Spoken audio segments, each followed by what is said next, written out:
Welcome to the Liquidity Event, a show about all things personal finance with a laser focus on taxes, financial independence, and equity compensation. Hosted by AJ and Shane of Brooklyn FI, each episode will focus on a personal finance topic, some driven by news headlines and sometimes driven by listener questions. And sometimes you'll just get two money nerds rambling about what they think is interesting. Just a quick note before we get started, this podcast is for informational purposes only and should not be considered tax or investment advice. Hello, and welcome to the Liquidity Event. We're your hosts, AJ. And I'm Shane. And this is episode 125, being recorded on November 12th, airing on November 15th. A quick reminder to our listeners, we will answer your questions on the pod if you email us, or you can even leave us a voice message. You can disguise your voice and use a fake name if you're shy. The link is memo.fm/the liquidity event. How you doing, Shane? I'm great. I got a new webcam, which unfortunately is revealing every pore I've ever had at 4K resolution. In an apartment the size of a bathtub in New York City.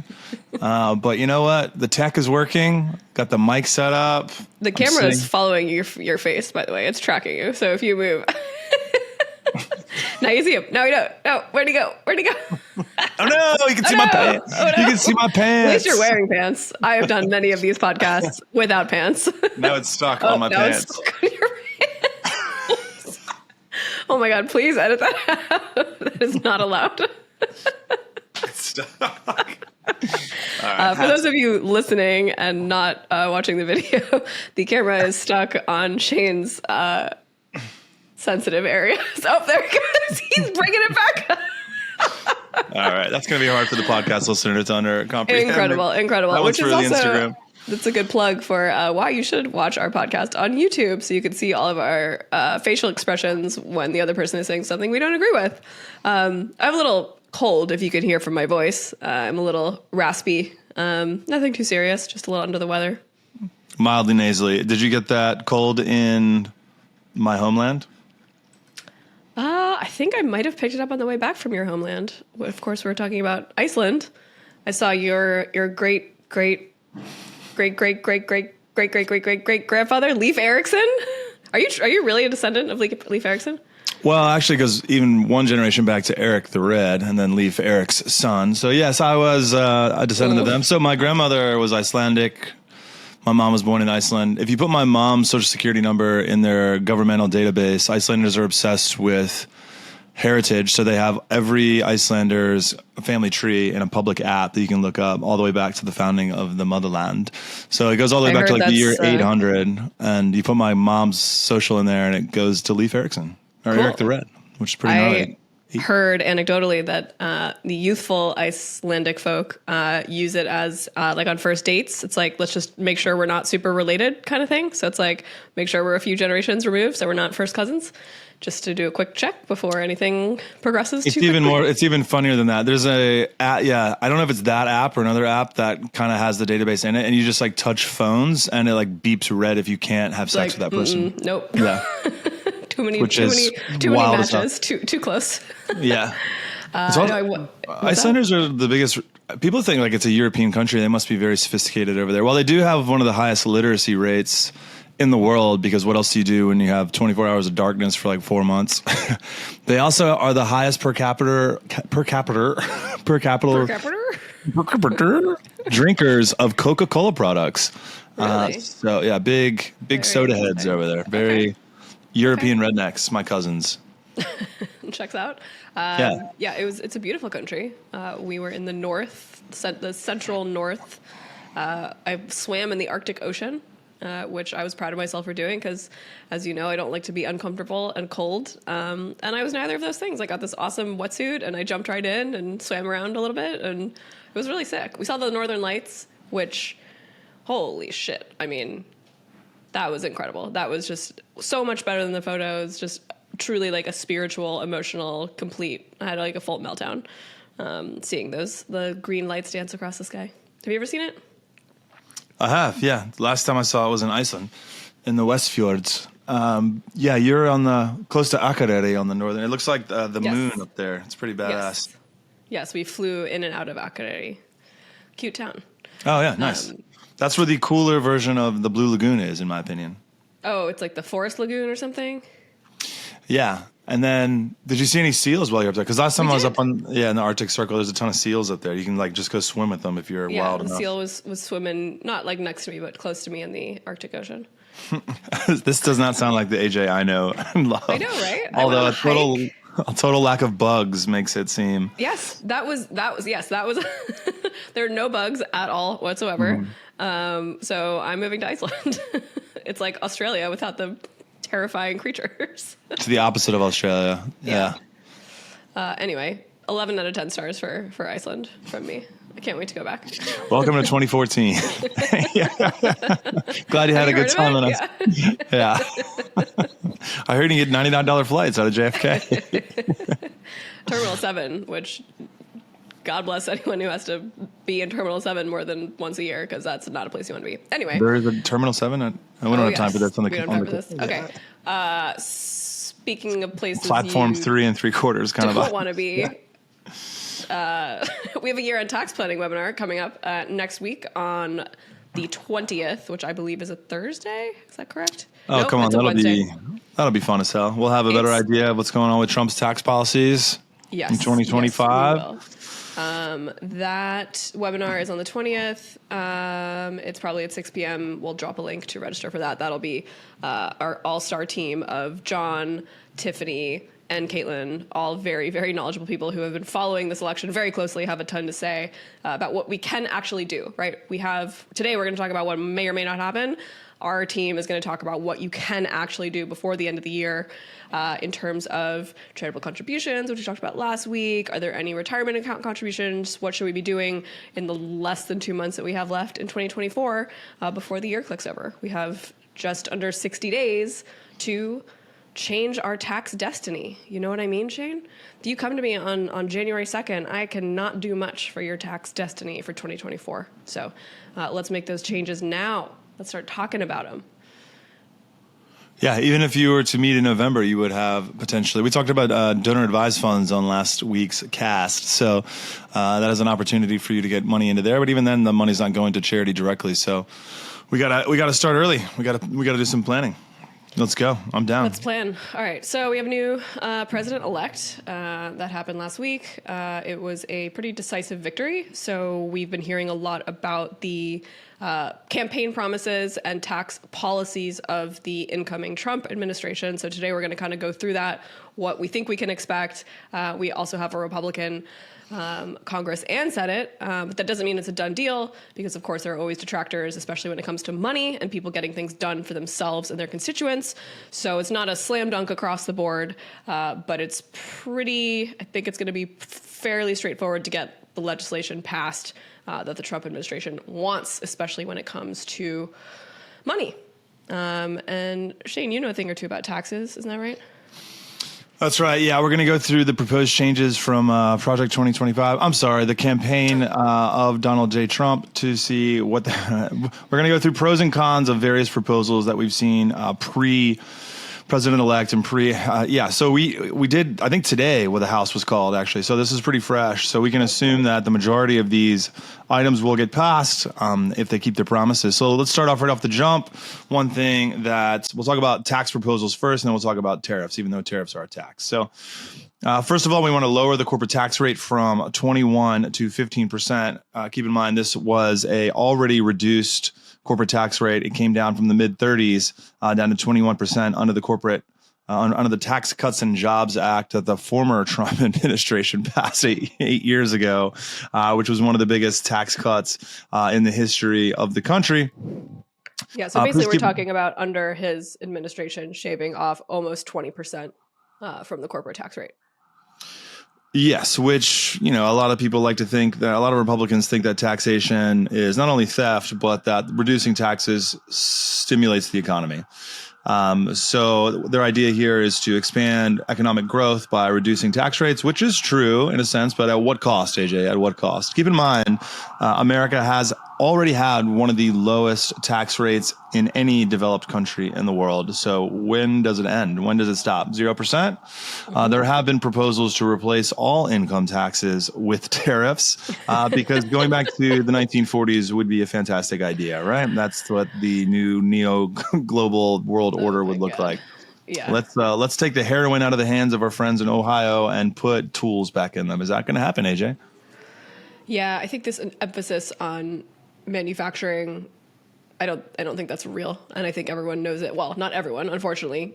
51% of this country doesn't know it, but those who voted for this plan, I think the politicians know that that's not happening. But it's a great campaign promise. It's really great. Sounds great. Let's get that coal plant fired back up. Cool. All right. Moving on to the next item here. We have a permanent extension of the tax cuts from the Tax Cuts and Jobs Act of 2017. These were set to expire after 10 years. I'm sorry, 2015. They were set to sunset, which is a fantastic word for expiration. Right. So because they impacted the budget of the United States too much, essentially they could not be made permanent, and any permanent adjustments necessary in 2025 will also require to use the reconciliation process just like they did back then, because they don't have a supermajority in the Senate. They would need 60 senators to pass all filibusters. So we're going to have to go through the Reconciliation Act again. What do you think is going to happen? Do you think we'll just get we'll get TCJA Part 2? That'll be good for through 2032 or 2035? That's the vibe here. We're just it's like kicking the can down the road for the next administration and like decimate the treasury, keep wealth in the hands of the few, move on, do it all over again. Well, most of the proposals that we saw under TCJA impacted the top 1% the most in terms of positive. They also impacted people at the bottom of the income brackets in a negative way by increasing their tax rates. We're going to see that again in 2025. Then again, anyone that claims that they can tell you what's going to happen under a Trump administration is a soothsayer and a snake oil salesman, much like many of those that are in the organization. So we will see what happens. The next item here, most of those tax cuts, by the way, were related to individuals. And one of my favorite things about TCJA was just getting rid of itemized deductions and the SALT tax cap, which we'll talk about here in a second. They just really did simplify things for Schedule A for all of your itemized deductions. If you just got a straight up $12,000 deduction, we're a little bit less worried about mortgage interest deductions, medical deductions, things like hobby losses and writing off your union dues. Like you just got a bigger, better deduction and didn't have to worry about collecting those things. People. Yeah. Yeah. I mean, remember back in the day when people could deduct like work clothes, right? Did you buy a new suit for a job interview? You used to be able to deduct that. We haven't had that around since 2017. Yeah, it used to be around 90% or 60% of people took the standard deduction. Now 90% of people take the standard deduction. So we just have fewer people having to worry about collecting receipts for their uniforms as a nurse, and most normal people having to consider whether or not their clothes. Honestly, as a tax professional, it's so much nicer not to have those conversations with people about, some people can write off their clothes like firemen. Well, why can't people that go to office jobs? Right. Those kind of conversations are so repetitive and boring. And I honestly don't care. I've had this conversation 1,500 times. Let's move on. Right. And let's talk about bigger ticket items, right? Like mortgage interest, massive healthcare costs that are a significant portion of your income, and charitable contributions. Those are the things that are big. And what do those three things have in common? That typically they're only available to the wealthy, right? People who can afford to buy homes and have large mortgage write-offs. I guess health insurance, health expenses, not so much. But yeah. We're seeing a pattern here. Your camera is making me nauseous, Shane. I'm sorry. These proposals are making me nauseous. So I wish I was back on my... These pretzels are making me thirsty. So the next item on the list here, we had... Tell me sideways. Pull this camera back up. Maybe it's the hat I'm wearing. Is the Social Security benefits will no longer be subject to income taxes. AJ, your thoughts? I think that this is, sure. I don't know. I mean, as someone who used to volunteer at VITA, which is a free tax preparation service provided to ultra low income families, watching people have to file tax returns and go through this kind of rigmarole to collect their tiny Social Security checks that were sometimes taxed. I think I would prefer a little bit of a threshold, which we have currently, right? We have thresholds for taxation of Social Security benefits now. I think the thresholds are good, but maybe we could raise them a little bit, not eliminate the tax altogether. Yeah, the majority, if you're low income, they're already tax free. So expanding the can we like zoom out for a second? I think what you were sort of getting at earlier, and what I keep thinking about with tax policy, is most tax policies, the way that they're written, are either to benefit the ultra wealthy, those who are in the top tax brackets, and then those who are basically not paying taxes because they don't have enough income to even touch the brackets where they start to be taxed in a meaningful way, right? Mm-hmm. First $40,000 of capital gains, totally tax-free, right? That's great if you got a little investment account.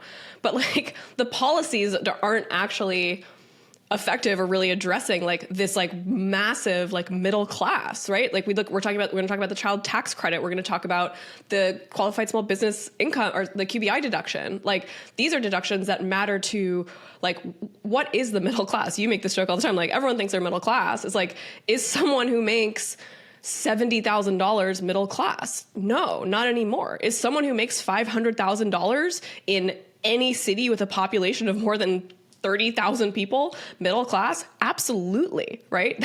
That's someone who's got a house, who's feeding their family, who's paying for health insurance, which is more expensive than ever. Like, I just feel like these policies consistently miss out on this idea of like, what about the people who are making enough money where they are being taxed? They're being taxed at the highest rates, right? We have a progressive tax system, but with all these carve-outs that we're going to talk about, if you're making $500,000 with your family in Austin, Texas, like you are very solidly middle class, and you don't get to benefit from this corporate tax rate going from 35 to 15% in an 8-year period. Oh, but you do, I guess, because they'll definitely lower prices because they're paying 10%. Yes, the oil companies will absolutely lower prices in correlated to this tax break they're getting. So yeah, my question is, what about the middle class? I'm just going to, grin and bear it through the next 4 years. The next president after this one better figure out a way to talk to the middle class and talk to the people who are making money, the small business owners who are actually the foundation of like this country's economy. I'm gonna get on my soapbox for a second, but like, what about the people who are employing between 3 and 300 people? Like these tax cuts don't really help those people. You and I are business owners. I live in New York City. I pay probably some of the highest taxes of anyone in the country because of my income and where I live, and I don't know. I don't like it. That's all. Yeah, I mean, that's one lens to look through on all of these policies is who benefits and who loses out. Obviously, an elimination of tax on Social Security benefits means that those that are receiving Social Security are putting less in the pot, so to speak. So there's going to be a little bit more debt added into the national treasury, and there's going to be interest that runs on that. It'll become a larger percentage of the gross domestic product of the United States. It's been trending in that direction for quite some time. It's interesting that the fiscal conservatives of the Republican Party are going to cut taxes it's not surprising they're going to cut taxes for elderly voters. They are voters. Also, these are just proposals. He could have just used this to secure the elderly vote. So we'll see what happens. But this would be a shift in terms of income and wealth from poor to old. Yep. Speaking of your high tax rates, the state and local tax deduction, there was a cap on this placed in service about 7-8 years ago. This was intentionally or originally a middle finger to the high income coastal states that have the highest state and local income tax rates, such as California and New York. They were capped at $10,000. So that is below the current standard deduction. So if you didn't own a house, then, I've seen a lot of tax returns where high income individuals in these high income states were paying $1 million in state and local income taxes to New York or California, and thus getting that as a tax deduction. That was a huge deduction that they lost under TCJA. So that could potentially be reversed or extended if they wanted to continue to provide the bird to the high income states, so to speak. Any thoughts on that, AJ, before we move to auto loan interest? Please, dear God, take that away. Yeah. Please take the salt cap away. Yeah, I think that, it's one country. The states, in their various republicanism want their own laws, but I think the difference in tax rates and the cost of living between states just causes I think, strife for the American people. Like, we have clients come to us all the time and say, like, I got to move to Washington because I have $1 million tax bill, to your point. Like, that's a lot of money. You know, we don't advise people to move for tax reasons, but like, I don't discourage it. It's serious. So yeah, it'd be nice to get some of that back. It is a factor for some people. You know, not all people move just for tax reasons, but it is a factor for people when they consider cost of living. It's also within the same vein of... Where do you live again? I mean, I've always wanted to live abroad. I didn't get my passport till my late 20s. So that's why I live in Mexico. And I do live in a no income tax state. So yeah. Yeah. And ahora yo hablo español, so chupo mi madre. Es necesario para ninguno.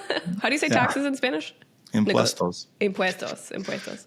Yeah. Another lens to look at this salt cap through is the small government lens. Like, this is, if the government, you know, the federal government is the one that takes it on the chin when the state deductions, the state taxes are deductible at the federal level, right? So what you're seeing is money going to the state of New York that reduces the income of the federal government. So this is a shift away from benefiting paying governments or encouraging smaller or state governments. So it's interesting to think about it through that lens. Yeah. Next and that one. Well, I was going to say, it just brings up a good point of, like, you know, if you don't like the national leadership, like, look to your local leadership. Like, cities matter, right? We have city taxes in New York. Like, pay attention to your local elections. And if you're, you know, feeling scrappy, run for fucking office, you guys. Like, like, you will have real power and you will actually, you know, make laws that impact people. We're talking about these massive sweeping federal changes, but like how your city and state operate, like, that happens at the very, very local level. So just a reminder.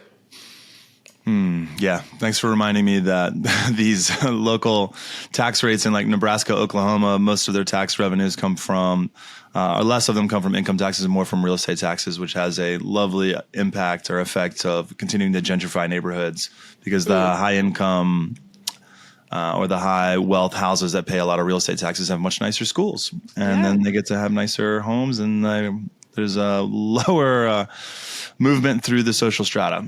Yeah, so, I mean, that's what happens at, you know, Texas. Austin, Texas is often on the top of people's lists of like, hey, I don't need to live in New York or California anymore. I've got a big income year coming up, income earning decade coming up. Let's go to Austin where there's no income tax. Those people are very shocked at the property taxes they're paying in that first year. We've seen some nasty bills there. It's got to get paid some way. What else we got? Not to act like New York City doesn't have literally the most gentrified education system in the world, but yeah. Deductibility of auto loan interest. This is an interesting one. What do you think about this one here? I think this is another middle finger. I don't have the list in front of me, but I want to look at the top donors from the auto industry and which super PACs they contributed to, because this is a direct, I mean, so we get all these tax policies, right? This one to me is such an obvious, not thinly veiled, hey, we want people to buy more cars. We want people to buy more expensive cars. How can we make the financing cheaper? Oh, let's deduct auto loan interest on your tax return. Great. So you were thinking about buying that $10,000 car. Well, did you know that all the interest that you pay and what you're going to pay on this like 5 or 7 year car loan, you can deduct all of that on your tax return. So why don't you go for the $30,000 car instead that you wanted in the first place? I don't know where this fantasy comes from that we're going to bring back American manufacturing. Everything is related to cars in the Republican industry. Like, everything is related to cars and manufacturing cars in the North. I don't think anyone in Republican leadership has been to Detroit in the past 10 years. I think we should send them on a field trip and look at the state of America's car manufacturing heartland. Anything related to the R&D tax credit or semiconductors, or anything related to like chips or increasing the number of H-1B renewable visas. energy or things that we actually need. I don't know. Anyway, moving on to the next ridiculous item, we have a tip income exemption that proposes that tip income, mainly for service industry workers, be tax-free. AJ, your thoughts? I mean, obviously, this is a huge benefit to the stripper community, which is a community I support deeply.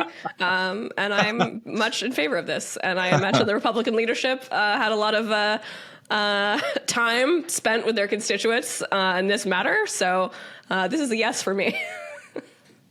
We're pro-sex worker on the Liquidity event for sure. Speaking of which, did you see Honora yet? The Neon movie, the indie film? No, I want to. Yeah. I saw it in Angelica last night. It was amazing. Great. Yeah, I think you'd love it. I keep seeing previews for it or ads for it on Instagram. It's like a gangster movie that doesn't get that violent. You keep having this worry in the back of your head that someone's about to crack someone's skull, and you don't really have to worry about that, which is like really a love nice. Story, right? Yeah, well, You'll see. Oh no. Yeah, you'll see. Oh no. The Russians are involved. So some of your people. Oh no. Cool. All right. So, what else you got? We've got like. Sorry, go ahead. Now we got a list of pros and cons here to consider, like some of the ostensible pros of this will expand the economic stimulus of the U.S. corporation, because with taxes lower, ostensibly they will have more money in their pockets to hire people. Although some people would argue that instead, there's a lot of evidence that instead of boosting job creation, these companies actually just rebuy their own stock shares, thus enriching stock owners, which already, 10% of the United States populace owns 90% of the stocks, or maybe it's even 1%. So we have the rich getting richer there. This proposal assumes that we'll be reinvesting in a domestic expansion, which I don't think has ever really happened. We have increased consumer spending by eliminating taxes on Social Security benefits. We would have increased demand and increased pocket change for buying things within the United States. I think you could argue that that is true. We do have tax relief for lower income retirees who depend largely on Social Security benefits. I know tons of boomers that do not have any Social Security or any income besides their Social Security, because all the pensions that got wiped out. They got cried away. Yeah, I do enjoy simplification of the tax code. I'll never forget being in a tax law class in law school during my master's program, and this estate tax planning attorney was going on and on for like 60 minutes about the pros and cons of the estate tax and like how it's implemented and all that. It's like the first session of this semester long class, and at the end of it, he just goes, "Oh, by the way, keep in mind, all of this is man-made, and there are tens of thousands of estate planning attorneys that spend their entire lives administering this thing when they could be scientists or engineers or doctors." So I think simplification of the tax code is generally a good idea, because then we get to release this incredibly brilliant talent into other sectors of the economy. Yeah, I think Scott Galloway has a point about that, where he's like, the smartest person I know is literally my tax accountant, and I wish that they were a rocket scientist. Yeah, that's true. Some of the negative things, I do think that tax accountants are the smartest people in the world. Speaking from experience. And the most good looking and the nicest. And they have the best blonde hair. Okay. Revenue, apparently they can't keep their webcam off their crotch during a wedding. Still single, ladies. God damn it. Desperately help me. Revenue shortfalls and national deficit concerns. We obviously have a large national deficit, and that doesn't seem to be trending in the surplus direction. 35 trillion right now? Bro, I don't know. The numbers are too big for the human mind to comprehend. There's going to be a notable deficit increase that I wonder which generation will be paying off these debts. Potential for increased income inequality. Yes, this is a huge problem currently in the United States, and it's only going to continue to get worse under these Tax Cuts and Jobs Act. I mean, the qualified business income deduction was like a $70 billion deduction that only went to business owners that were making six figures of income in terms of general impact on their income. So that could get extended permanently. By the way, I benefit from that, and trust me, that's not benefiting low-income individuals very much. Yeah. Thoughts, AJ? Yeah. I mean, it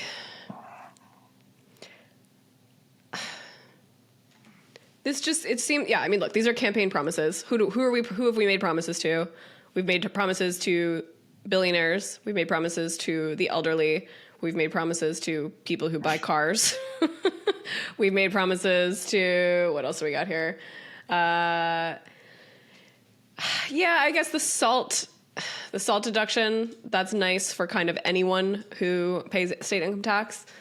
But again, there's no discourse from the Republican Party about progress or incentives for starting businesses or doing research in science of any kind. It's just this like very backwards looking, let's restart American manufacturing, which has been dead for 50 years at this point. where it's like there's so much innovation happening in China and Russia and Israel and other countries that are just I just think we're gonna be left behind. I think this tax policy is backward looking. It's like it's literally America in 1955. Like, maybe we'll start World War III and then this will be great for the American economy because we will have to start manufacturing, tanks and shit again. But like, I don't know, I guess Elon's got robot factories already. So actually there's going to be no jobs, I don't see a future where there are good jobs with benefits, because in this tax policy, you're on your own, right? We're taking away Affordable Care Act subsidies. Goodbye. Like, you are on your own. And also, we're going to cut the corporate tax rate. We're going to make corporations even more greedy. And AI is going to continue to innovate the way we work. And there's going to be fewer jobs. So like this policy is it's very mid-century. I love mid-century furniture. I don't like mid-century tax policy. Not your favorite. Yeah. There's definitely a good joke in there I'm not smart enough to come up with right off the top of my head. But yeah, we're going to talk about tariffs here in a second. I want teak wood, not tariffs. Hey, let's go. Teak, not tariffs. All right. 2 minutes on tariffs and let's wrap it up. All right. Well, there are proposals to replace all income taxes with tariffs. I think that tariffs are going to be one of the things that are going to catch most Americans by surprise, considering how obsessed they were in exit polls with inflation and no one understanding how tariffs work.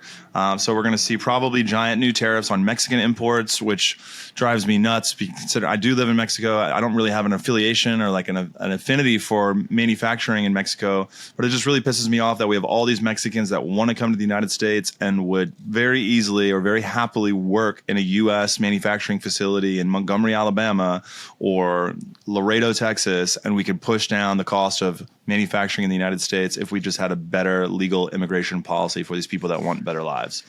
I think that's like my minute on that topic. Cool. Yeah, I mean, that's the I mean, this lie that like they don't contribute to the economy that's not true. Like they're paying taxes, they're receiving paychecks, they are contributing, they're buying houses, they're starting families, yeah. I can't believe we got through 31 minutes so fast before we even got to tariffs. That's crazy. Maybe we'll have to save that for next week. We can talk about the demise of the super peso as well. Oh, I would love to talk about the super peso. You're a super peso. Yeah, I just read your Slack. I am a super peso. What's that artist? Oh, Peso Puma. Uh-huh. And you're a producer. Super peso.